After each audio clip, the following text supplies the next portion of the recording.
বন্ধু কৃপা সিন্ধু। সুদামার চোখের জলে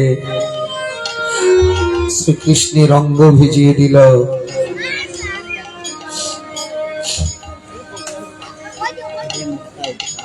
হাতে ধরে নিয়ে গেল অন্তঃপুরে। শ্রীকৃষ্ণ যে সোনার সিংহাসনে বসতেন সেই সোনার সিংহাসনে বসালো। সোনার থালায় সুদামার চরণ দুখানি রাখলেন। রুক্মিণী সত্যভামা মহিষীদেরকে বলছে, তোমরা শীঘ্র করে জল নিয়ে এসো, ব্রাহ্মণ দেবতা এসেছে, চরণ ধৌত করতে হবে।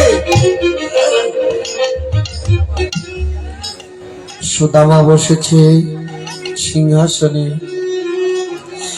গোবিন্দ বসেছে সুদামার চরণের কাছে।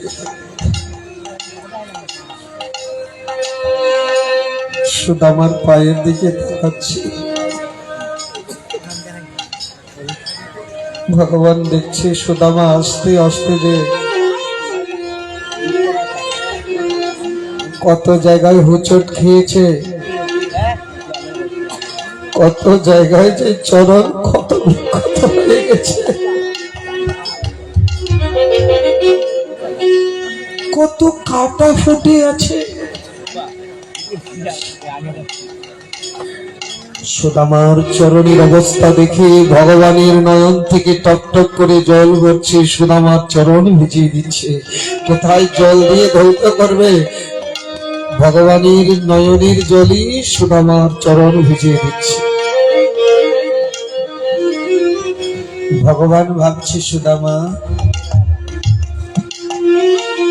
তুমি আমাকে দেখা করার জন্য এত কষ্ট করেছ, আমি তো তোমার জন্য কিছু করতে পারি।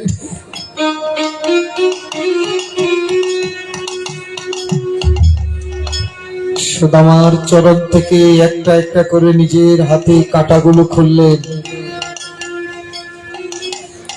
চরণ ধোয়ালেন, চরণামৃত মস্তকে ধারণ করলেন। সুদামাকে সোনার পালঙ্কে বসিয়ে বলছে, সুদামা এতদিন পরে তোমার আমার কথা মনে পড়লো, সেই গুরুগৃহের কথা মনে পড়ে? শ্রীকৃষ্ণ বলছে, সেই গুরুগৃহের কথা কি ভোলা যায়?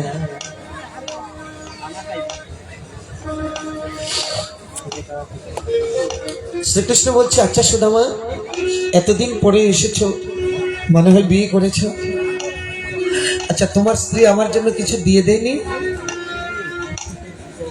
সুদামা ভাবছে, এই শুকনো চিরা কি করে দেয়? উনি কক্ষের মধ্যে লুকাচ্ছে, কিছু দিয়ে দেয়নি, উনি লজ্জিত হচ্ছে। আচ্ছা তোমার কক্ষের মধ্যে কি দেখি দেখি দেখি একটু। না না কিছু না কিছু না। সুদামা ভাবছে, কত কত উত্তম উত্তম ভক্ত তোমাকে কত উত্তম বস্তু দান করে, আর এই শুকনো চিড়ে আমি কি করে দিব? না না এখানে কিছু না। ভগবান বলছে, না দেখি না দেখি না। এখন ভগবানের সাথে কি আর জোর করে পারবে?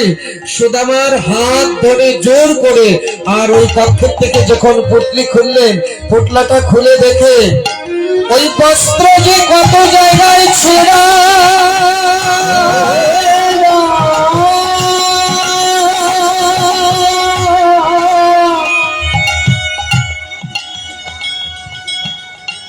সুদামার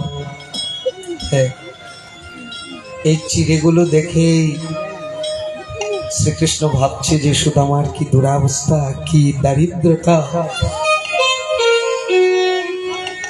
আপনাদের প্রশ্ন জাগতে পারে, কৃষ্ণ ভক্তের এত অভাব থাকবে কেন, এত দারিদ্রতা থাকবে কেন?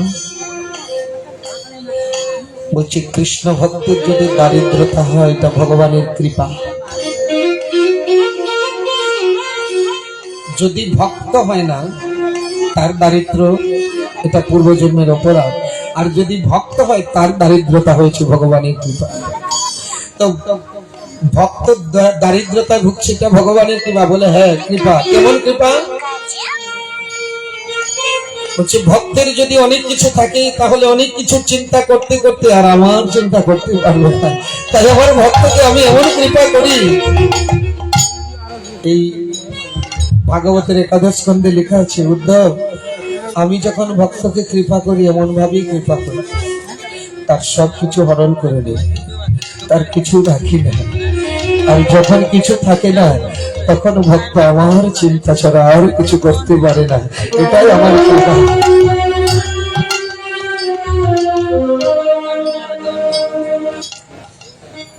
যে করি আমার আশ আমি তার করি সর্বনাশ, তবু যদি না ছাড়ে পাশ আমি হয়ে যাই সেই ভক্তের দাস।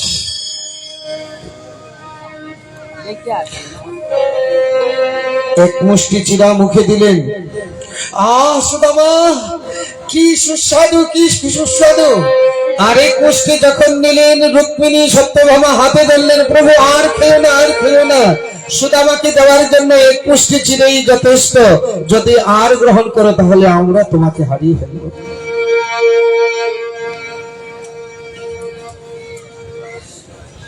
রাতটা তো ইচ্ছ গোষ্ঠীতে কেটে গেল। রাত্র প্রভাতেই সুদামা বলছি সখা তাহলে যাই। শ্রীকৃষ্ণ তাকে থাকার কথা বললেন না, বিদায় দিলেন।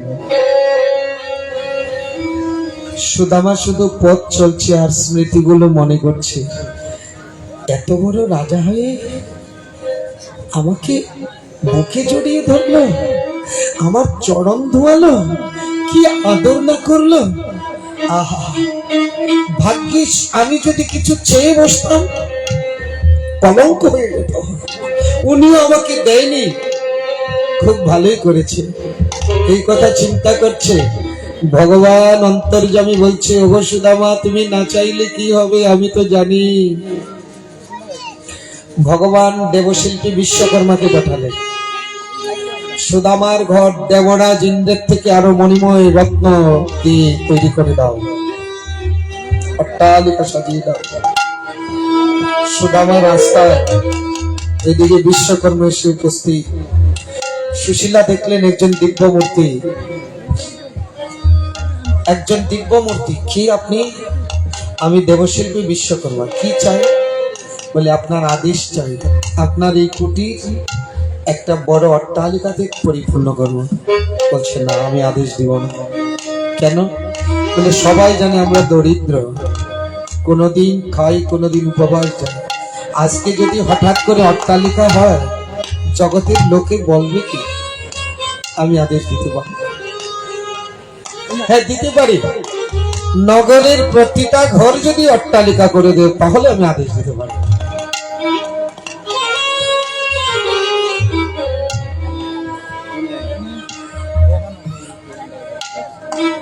বিশ্বকর্মা তাই করলেন, নগরের প্রতিটি ঘর অট্টালিকা করে দিলেন। আর সব থেকে বেশি মনোরম করে সুদামার অট্টালিকা তৈরি করে দিলেন। বিশ্বকর্মা চলে গেলেন। সুদামা তো পরদিন আসলেন, এসে দেখে বাড়ির জায়গাতে ঘরের জায়গায় ঘরে নয়, বিশাল অট্টালিকা, সারা নগর অট্টালিকা। ভাবছি কি হলো, রাতারাতি আমার কুটিরটা কোথায় গেল? আচ্ছা আমি রাস্তা ভুল করে আসি নাই তো? না, এটাই তো রাস্তা, এখানে তো আমার কুটির ছিল। তো কোথায় গেল আমার কুটির? মনে হয় কোন রাজা রাজধানী বানিয়ে নিয়েছে। এখন আমি কোথায় যাব? সুদামার স্ত্রী সুশীলা অট্টালিকার উপর থেকে দেখছে, সুদামা চিনতে পারছে না, চিনার কথাও নয়, জানার কথা নয়। সুদামার স্ত্রী আরতির ডালা ফুলের মালা নিয়ে, অনেক দাস দাসী সঙ্গে নিয়ে সুদামাকে অভ্যর্থনা করতে আসলো। সুদামা দেখছে কি স্বর্গের কোন দেবী আসছে, জিজ্ঞাসা করছে কে তুমি? সুশীলা বলছে আমি তোমার স্ত্রী সুশীলা, আমাকে চিনছো না? বলে তোমার এত রূপ যৌবন, এই ঐশ্বর্য? বলছে সব তোমার বন্ধুর কৃপা।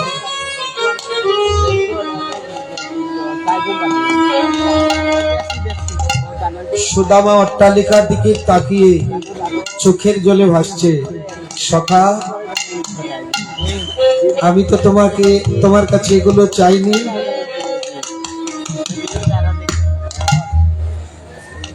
তুমি আমাকে অট্টালিকা দিয়ে আবার দূরে সরিয়ে দিবে না তো? আমি কিন্তু এগুলো চাই না, আমাকে এগুলোর ফাঁদে ফেলবে না সখা। কোন কোন গ্রন্থে আছে সুদামা ওই অট্টালিকাতে প্রবেশ করেননি, বনে চলে গিয়েছে। সুশীলাকে বলছে তোমার ইচ্ছা ছিল তুমি থাকো, আমি গেলাম বনে, আমি অট্টালিকা থাকলে অসুবিধা হতে পারে। কি আমার প্রাণগোবিন্দকে আমি ভুলে যেতে পারি,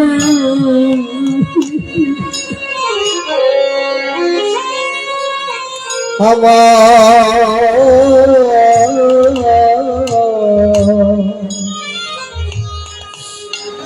প্রাণ গোবিন্দকে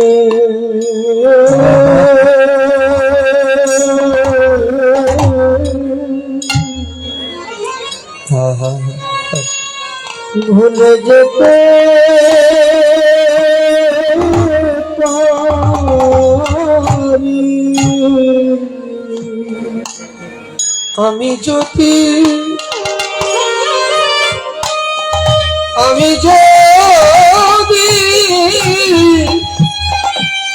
আমি যদি সুখে থাকি, আমার প্রাণ গোবিন্দকে ভুলে যেতে পারি, আমি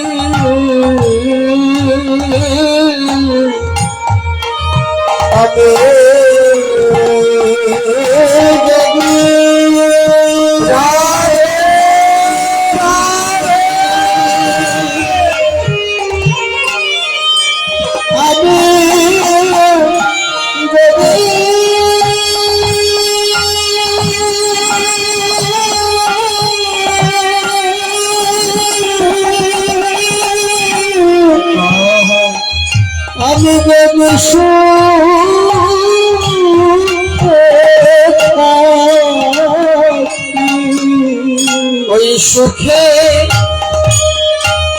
সুখে তোমায় ভুলিয়ে দেব,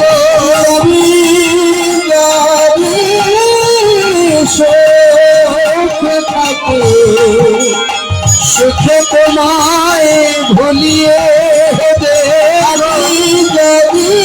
সুখে থাকে, সুখে তোমায় ভুলিয়ে দেব, সুখে থাকে, সুখে তোমায় ভুলিয়ে দেব, আমার প্রাণ গোবিন্দকে ভুলে যেতে পারি। আমাদেরকে ভরসা দিচ্ছে সুদামা মাত্র এক মুঠি চিড়ে দিয়েছিল, আর সুদামাকে ভগবান দিয়েছে কত বড় সম্পদ, কত বড় ঐশ্বর্য।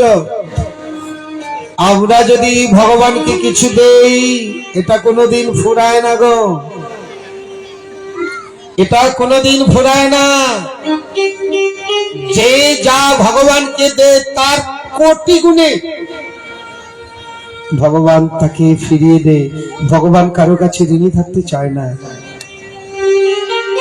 তার কাছে তো কোনো কিছুর অভাব নেই।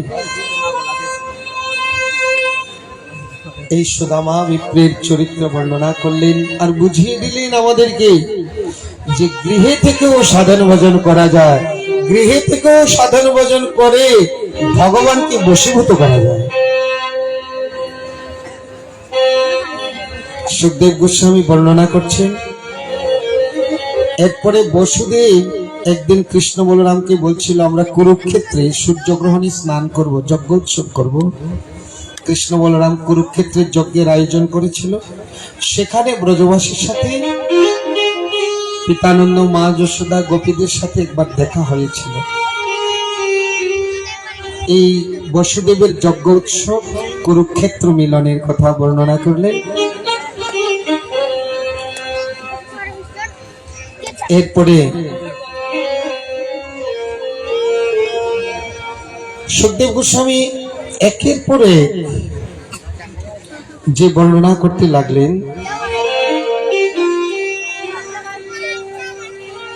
সুখদেব গোস্বামী বর্ণনা করছেন, পরীক্ষিত বৃকাসুর নামে শকুনির পুত্র ছিল, দুষ্ট বুদ্ধি ছিল।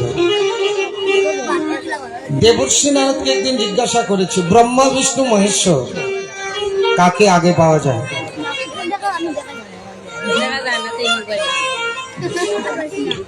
দেবর্ষি নারদ বললেন, মহাদেবকে সবচেয়ে আগে পাওয়া যায়, অতি শীঘ্র পাওয়া যায়।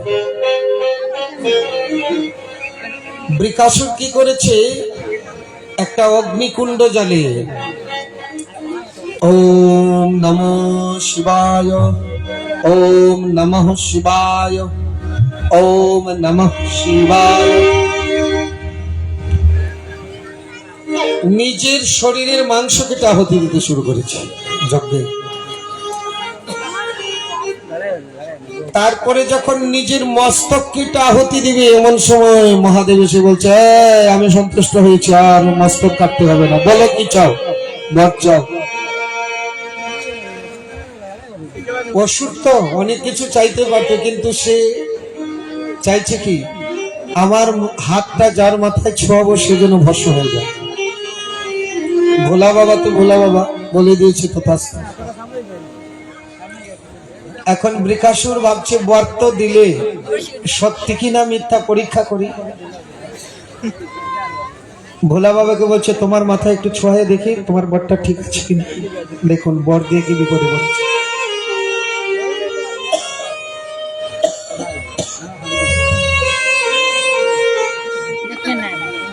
ভোলানাথের মাথায় ছোঁয়াতে যাচ্ছে,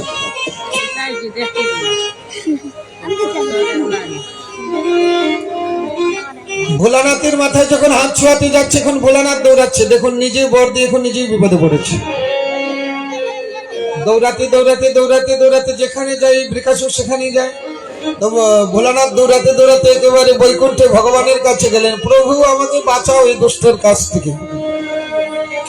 ভগবান বলছে, কি হয়েছে? বলে এই বিষয়, বর দিতে তো চিন্তা করে দিতে হয়, যোগ্য পাত্রে দান করতে হয়, না হলে এরকম বিপদই হয়। ভগবান বলছে, তুমি পালাও, আমি দেখছি। মহাদেবকে একটু দূরে সরিয়ে দিলেন, আর উনি ছোট্ট করে ছোট্ট একটা শিশু হয়ে গেলেন। তো বৃকাসুর এসে বলছে, এদিকে ভোলে বাবা গেছে। তো ভগবানের মিষ্টি কথায় কেন বলে, ছোট্ট বালকের মতো মিষ্টি মিষ্টি কথা বলছে। আচ্ছা কেন কেন কি হয়েছে বলো তো? বলে, আমাকে বর দিয়েছে হাত ছোঁয়ালে মাথা ভস্ম হয়ে যাবে, তাই ওনার মাথায় হাতটা ছোঁয়ে একটু পরীক্ষা করব। উনি মিষ্টি মিষ্টি সুরে বলছে, ছি ছি ছি, এই পাগলা বাবা কখন না কি বলে, কারে কি বর দে, আর তুমি বুদ্ধিমান, তোমাকে দেখতে তো বড় বুদ্ধিমান মনে হচ্ছে, তুমি বুদ্ধিমান হয়ে আর এই পাগলা বাবার কথা তুমি বিশ্বাস করেছো। ও কখন কি না বলে, কখন কি না করে তুমি বিশ্বাস করে বসেছো না? ওর কথা এখনো ঠিক হয় না, তুমি আমার কথা বিশ্বাস করো। যদি বিশ্বাস না করো, হাতটা তোমার মাথায় ছোঁয়ে দেখো। বৃকাসুরের বুদ্ধি পাল্টে গেল, আমার মাথা থুয়ে আমি আরেকজনের মাথায় ছোঁয়াতে যাচ্ছি কেন? যখনই নিজের মাথায় হাত ছোঁয়ালেন, আর নিজেই ভস্ম হয়ে গেল। শিবের সংকট মোচন করলেন। একবার মনি ঋষিদের মধ্যে একটা সরস্বতী নদীর তটে মনি ঋষিরা একটা বড় সভা করেছিল। সেই সভার মধ্যে আলোচ্য বিষয় ছিল ব্রহ্মা বিষ্ণু মহাদেব তিনজনের মধ্যে কে উপাস্য, কার ভজন আমরা করব, ব্রহ্মা মহাদেবী না বিষ্ণু?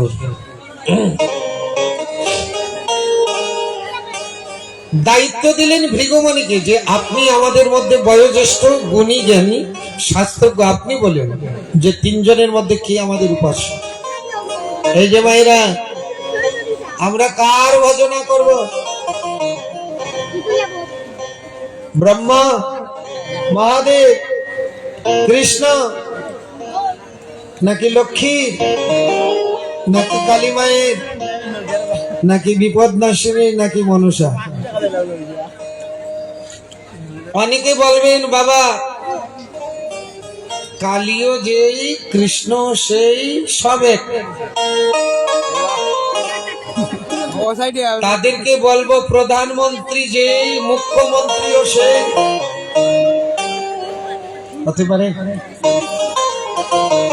প্রধানমন্ত্রী কি 10-5 জন হয় কি?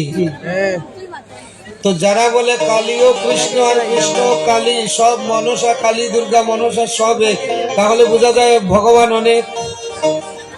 তো প্রধানমন্ত্রী যদি এক থাকে তো ভগবান অনেক হবে কি করে? কৃষ্ণ কালী হতে পারে কিন্তু কালী কৃষ্ণ হতে পারে না।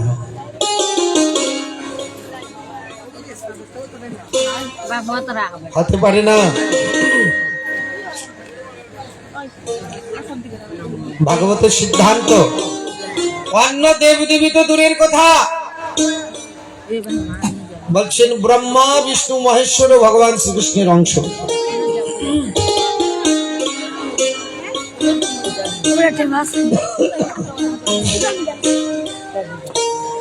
ভৃগুমণি বলছে আমাকে একটু সময় দিতে হবে, বড় গুরুত্ব দায়িত্ব, আমি একটু সময় নিব। ঠিক আছে, সময় দিলাম, আপনি সময় পরে সময় মতো বলবেন। ভৃগুমণি সময় নিয়ে প্রথম গেলেন ব্রহ্মার কাছে। ব্রহ্মাকে গিয়ে প্রণাম করলেন না, দাঁড়িয়ে রইলেন। ব্রহ্মা রেগে গেলেন। প্রতিদিন এসে প্রণাম করো, আজকে প্রণাম করার তোমার ইচ্ছা নাই, তুমি অভিমানী হয়ে গেছো না? ব্রহ্মা রেগে গেছে। ভৃগুমণি ভাবছে প্রণাম না করলেই যদি রেগে যায় তাহলে উনি উপাস্য হবে কি করে। গেলেন ভোলানাথের কাছে। ভোলানাথের কাছে যখন গেছে ভৃগুমণিকে দেখেই ভোলানাথ বলছে এসো ভাই, অনেকদিন পরে এসেছো, একটু আলিঙ্গন করি। ভৃগুমণি বলছে তোমার গায়ে ছাই ভস্য মাখা। না না না, আলিঙ্গন করবো না। ভোলানাথ গেলেন রেগে, আমার গায়ে ছাই ভস্য মাখা, জানো না তুমি? আসলে কি করতে? একেবারে ত্রিশূল নিয়ে উদ্যত হয়েছে, এখান থেকে দিলেন দৌড় একেবারে সোজা বৈকুণ্ঠে। বৈকুণ্ঠে গিয়ে দেখে লক্ষ্মী দেবী পাদসেবা করছে, বিষ্ণু ভগবান একটু ঘুমাচ্ছে আনন্দে। যেই দেখছে ঘুমাচ্ছে, কোনো কথাবার্তা না বলে আর সোজা বিষ্ণু ভগবানের বক্ষের মধ্যে পদাঘাত করে দিলেন। যেই পদাঘাত করেছে চমকে উঠেছে, দেখছেন ভৃগু